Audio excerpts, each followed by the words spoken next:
This is the Oppo Find X8 Pro, and on paper, it might just be the most complete Android flagship of the year.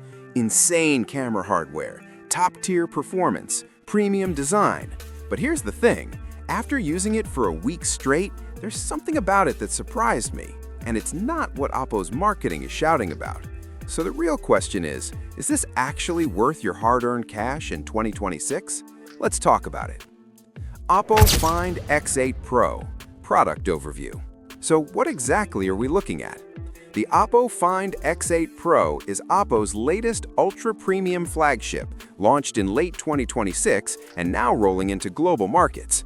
It's designed to compete directly with phones like the Samsung Galaxy S24 Ultra and the iPhone 15 Pro Max. This is a no-compromises device built for power users, mobile photographers, gamers, and anyone who wants flagship performance without cutting corners. The big selling point? A Hasselblad-tuned quad camera system paired with cutting-edge silicon and a massive battery. Oppo Find X8 Pro Performance. Okay, specs are one thing, but how does it actually perform?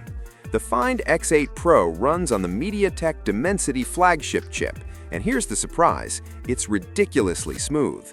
I use this phone for everything: 4K video recording, long gaming sessions, split-screen multitasking, and endless doom scrolling, and I didn't hit noticeable slowdowns.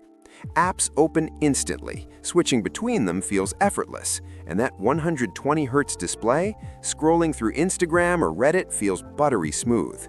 Gaming performance is where things get impressive. Titles like Call of Duty Mobile and Genshin Impact run at high settings without frame drops.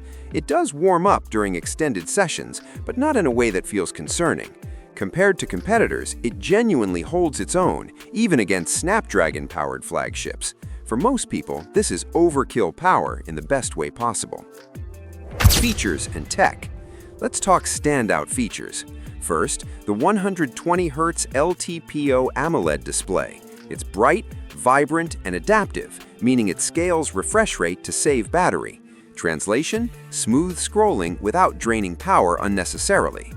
Second, ultra-fast charging. This thing charges ridiculously fast compared to most US flagships. If you forget to plug in overnight, 10 to 15 minutes in the morning gets you through half the day. That's real-life convenience. Third, advanced cooling tech. Oppo's vapor chamber system helps maintain consistent performance during heavy use, especially gaming. And finally, ColorOS. It's clean, customizable, and much more polished than older Oppo software. There's still some pre-installed apps, but overall, it feels fast and refined. Design and build. Aesthetically, Oppo nailed it.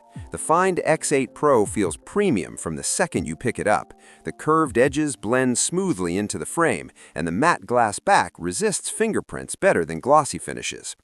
The camera module is bold, it's large, circular, and unapologetically flagship.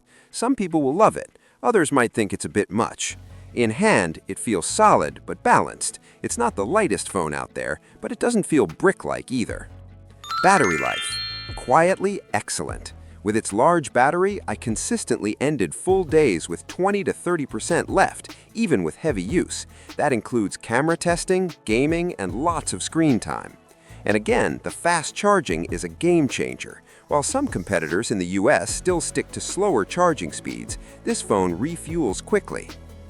Pros: incredible versatile camera system, top-tier performance with zero lag, excellent battery life with very fast charging. Cons: big camera bump may not be for everyone. Limited availability in the US. Final verdict? So who is this for? If you're someone who wants flagship performance without settling, and especially if camera quality is at the top of your list, the Oppo Find X8 Pro is absolutely worth considering. It competes confidently with Samsung and Apple's best. If you're deeply tied into the Apple ecosystem, stick with iPhone. And if you prioritize long-term US carrier support and availability, Samsung might still be the safer bet.